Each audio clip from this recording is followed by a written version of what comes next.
ओम शांति। 25/12/2023।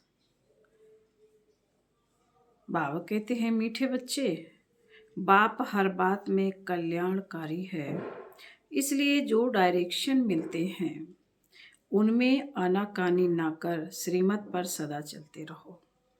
प्रश्न है, नौधा भक्ति और नौधा पढ़ाई दोनों से जो प्राप्ति होती है उसमें क्या अंतर है? उत्तर है, नौधा भक्ति सिर्फ साक्षात्कार होता है। नौधा भक्ति से सिर्फ साक्षात्कार होता है। जैसे श्री कृष्ण के भक्त होंगे तो उन्हें श्री कृष्ण का साक्षात्कार होगा। राम आदि करेंगे, रास आदि करेंगे, लेकिन वे कोई बैकुंठपुरी व कृष्णपुरी में नहीं जाते। तुम बच्चे नौधा पढ़ाई पढ़ते हो जिससे तुम्हारी सब मनोकामनाएं पूरी हो जाती हैं। इस पढ़ाई से तुम बैकुंठपुरी में चले जाते हो। गीत है, आज नहीं तो कल। ओम शांति। यह किसने कहा कि घर चल? किसका बच्चा रूठ कर चला जाता है तो मित्र संबंधी आदि उनके पिछाड़ी जाते हैं, कहते हैं, रूठे क्यों हो, अब चलो घर। यह भी बेहद का बाप आकर सब बच्चों को कहते हैं, बाप भी है, दादा भी है, जिस्मानी भी है तो रूहानी भी है। कहते हैं, बच्चे, हे बच्चे, अब घर चलो, रात पूरी हुई है, अब दिन होता है। यह तो हो गई ज्ञान की बातें। ब्रह्मा की रात, ब्रह्मा का दिन, यह किसने समझाया? बाप बैठ ब्रह्मा और ब्रह्मा कुमार कुमारियों को समझाते हैं। आधा कल्प है रात, अर्थात पतित रावण राज्य अथवा भ्रष्टाचारी राज्य, क्योंकि आसुरी मत पर चलते हैं। अब तुम श्रीमत पर हो। श्रीमत भी है इनकॉग्निटो। हम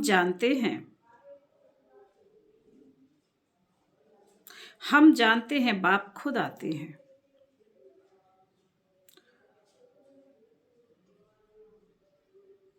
उनका रूप अलग है, रावण का रूप अलग है। उनको 5 विकार रूपी रावण कहा जाता है। अभी रावण राज खलास होगा, फिर ईश्वरीय राज्य होगा। राम राज्य कहते हैं ना, सीता के राम को नहीं जपते हैं। राम राज कहते हैं सीता के राम। बाबा ने कहा, राम राज्य कहते हैं सीता के राम को नहीं जपते हैं। माला में राम राम जपते हैं ना, वह परमात्मा को याद करते हैं तो सर्व का सद्गति दाता है, उनको ही जपते रहते हैं। राम माना गॉड। माला जब जपते हैं तो कभी कोई व्यक्ति को याद नहीं करेंगे, उनकी बुद्धि में दूसरा कोई आएगा नहीं। तो अब बाप समझाते हैं, रात पूरी हुई है। यह है कर्म क्षेत्र, स्टेज, जहां हम आत्माएं शरीर धारण कर पार्ट बजाती हैं। 84 जन्मों का पार्ट बजाना है। फिर उसमें वर्ण भी दिखाते हैं, क्योंकि 84 जन्मों का हिसाब भी चाहिए ना। किस किस जन्म में, किस कुल में, किस वर्ण में आते हैं, इसलिए ही विराट रूप भी दिखाया है। पहले है ब्राह्मण। सिर्फ सतयुगी सूर्यवंशी में 84 जन्म हो न सके। ब्राह्मण कुल में भी 84 जन्म नहीं होते। 84 जन्म तो भिन्न भिन्न नाम रूप देश काल में होते हैं। सतयुग सतो प्रधान से फिर कलयुग तमो प्रधान में जरूर आना है। सतो प्रधान से फिर कलयुग तमो प्रधान में जरूर आना है। उनका भी टाइम दिया जाता है। मनुष्य 84 जन्म कैसे लेते हैं, यह भी समझने की बातें हैं। मनुष्य तो समझ नहीं सकते, तब तो बाप कहते हैं, तुम अपने जन्मों को नहीं जानते हो। मैं बतलाता हूँ। बाप समझाते हैं, ड्रामा अनुसार सब भूलना जरूर है। अभी यही संगम है। बाबा ने कहा, अभी यही संगम युग है। दुनिया तो कहती है कलयुग अभी छोटा बच्चा है। इसको कहा जाता है अज्ञान घोर अंधियारा। जैसे ड्रामा के एक्टर्स को मालूम होता है कि अभी नाटक पूरा होने में 10 मिनट है। यह भी चैतन्य ड्रामा है। यह कब पूरा होता है मनुष्य नहीं जानते। मनुष्य तो घोर अंधियारे में है। बाप कहते हैं, गुरु गोसाई वेद शास्त्र जप तप आदि से मैं नहीं मिलता हूँ। यह है भक्ति मार्ग की सामग्री। मैं तो अपने समय पर आता हूँ जब रात से दिन बनाना है अथवा अनेक धर्मों का विनाश कर एक धर्म की स्थापना करनी है। जब सृष्टि चक्र पूरा ही हो तब तो मैं स्वर्ग की स्थापना करूं। झट बादशाही शुरू होती है। तुम जानते हो हम फिर कोई राजाओं के पास जन्म लेते हैं। फिर आहिस्ते आहिस्ते नई दुनिया बन जाती है। सब कुछ नया बनाना पड़ता है। बाबा ने समझाया, आत्मा में पढ़ाई के संस्कार व कर्म करने के संस्कार रहते हैं। अब तुम बच्चों को आत्म अभिमानी बनना चाहिए। मनुष्य हैं सब देह अभिमानी। जब आत्म अभिमानी बने तब परमात्मा को याद कर सके। पहले हैं आत्म अभिमानी बनने की बात। कहते भी सब हैं कि हम जीव आत्मा हैं। यह भी कहते हैं आत्मा अविनाशी है। यह शरीर विनाशी है। आत्मा एक शरीर छोड़ दूसरा लेती है। इतना भी कहते हैं, परंतु इस पर चलते नहीं। अभी तुम जानते हो आत्मा निराकारी दुनिया से आती है। उसमें अविनाशी पार्ट है। यह बाप बैठ समझाते हैं, पुनर्जन्म लेते हैं। ड्रामा तो हूबहू रिपीट होता है। फिर क्राइस्ट आदि सबको आना पड़ेगा। अपने अपने समय पर आकर धर्म स्थापन करते हैं।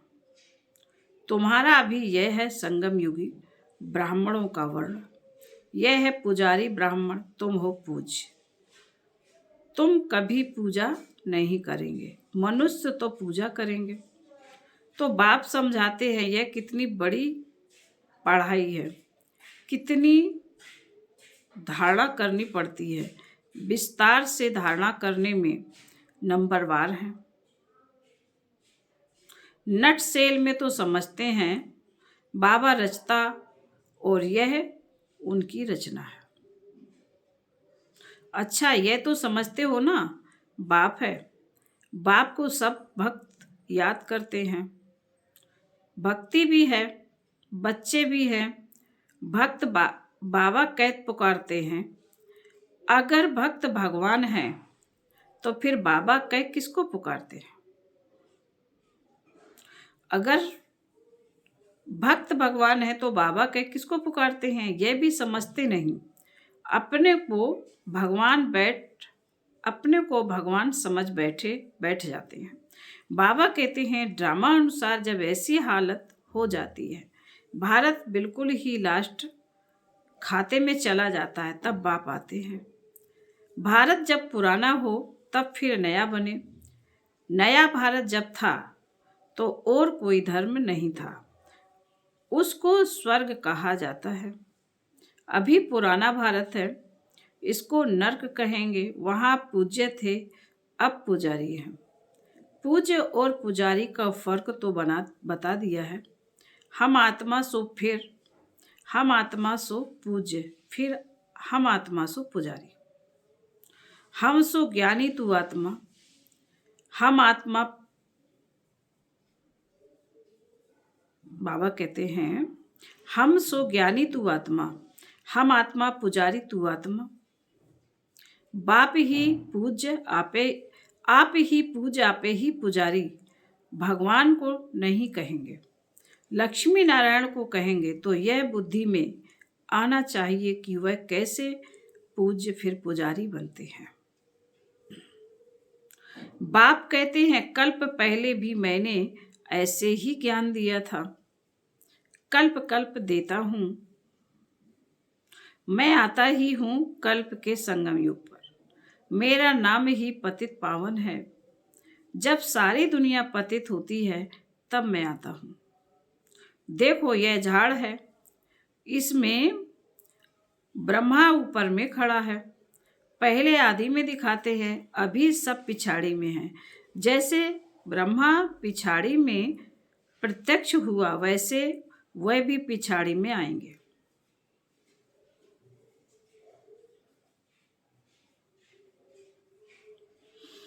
जैसे क्राइस्ट है तो वह फिर अंत में आएगा, परंतु हम पिछाड़ी यानी डाल के अंत में उनका चित्र नहीं दे सकते, समझा सकते हैं।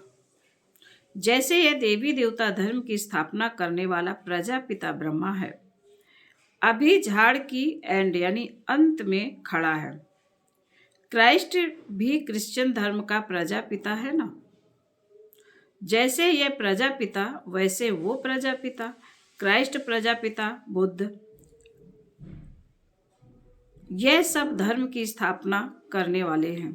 सन्यासियों को शंकराचार्य, उनको भी पिता कहेंगे, वह गुरु कहते हैं, कहेंगे हमारा गुरु शंकराचार्य था। तो यह जो डाल के आदि में खड़े हैं, यह फिर जन्म लेते लेते अंत में आते हैं।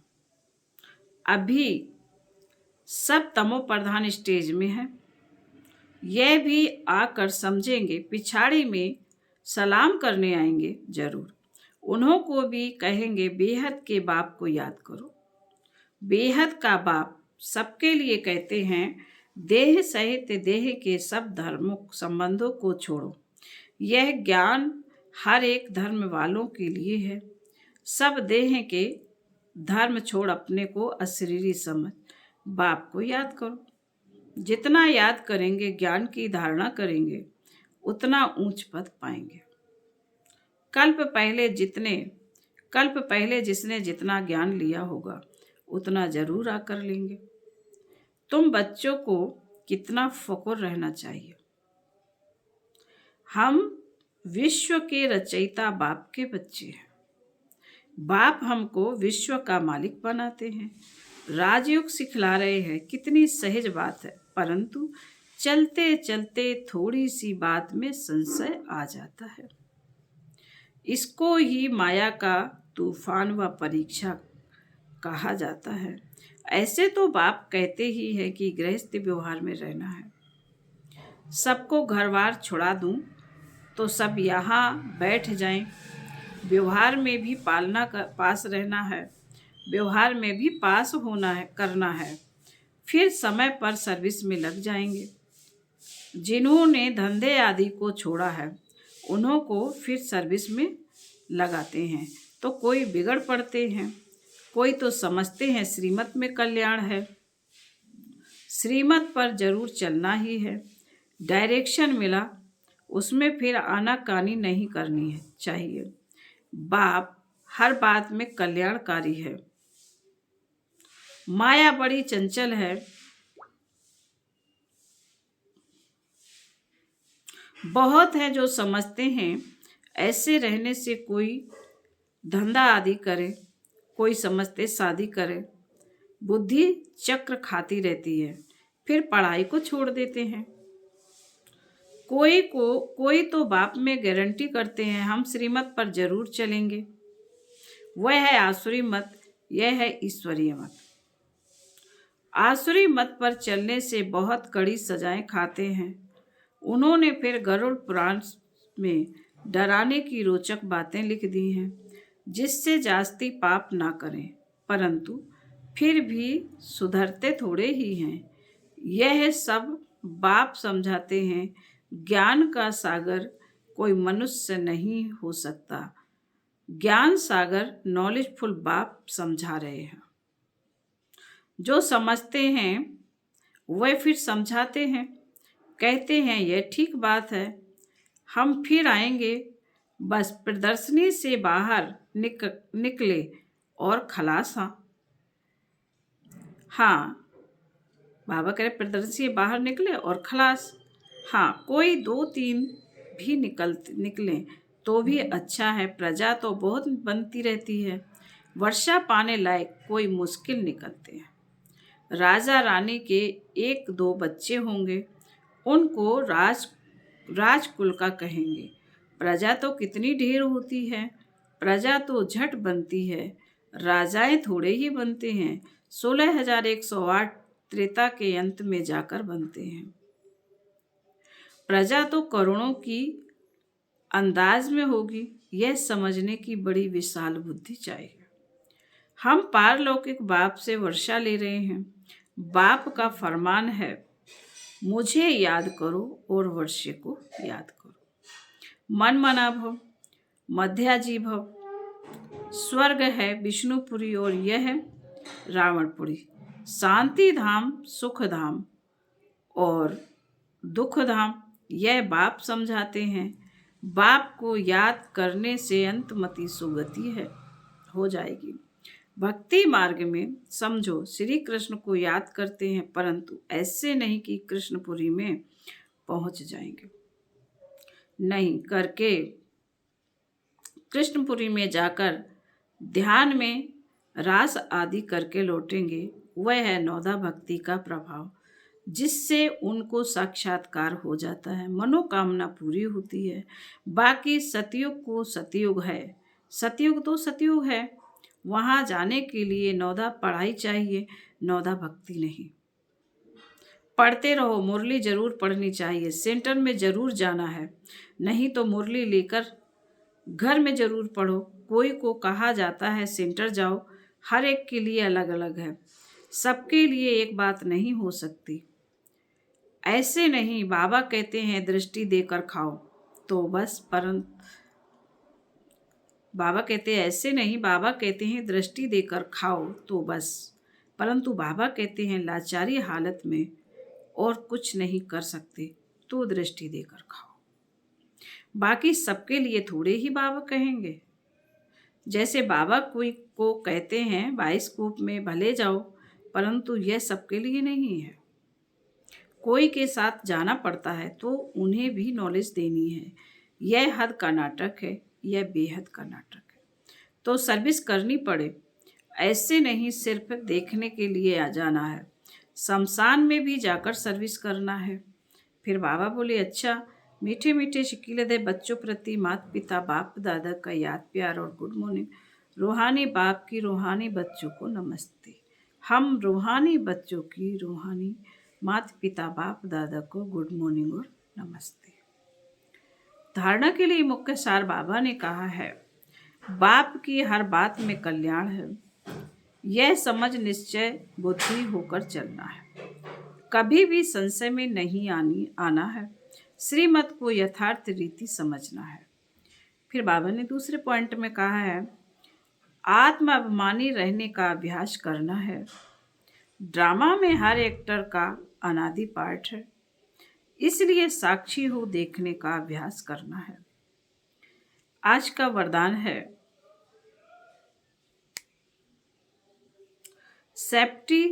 सदा सेफ्टी की लकीर के अंदर परमात्म छत्र छाया का अनुभव करने वाले मायाजीत भव।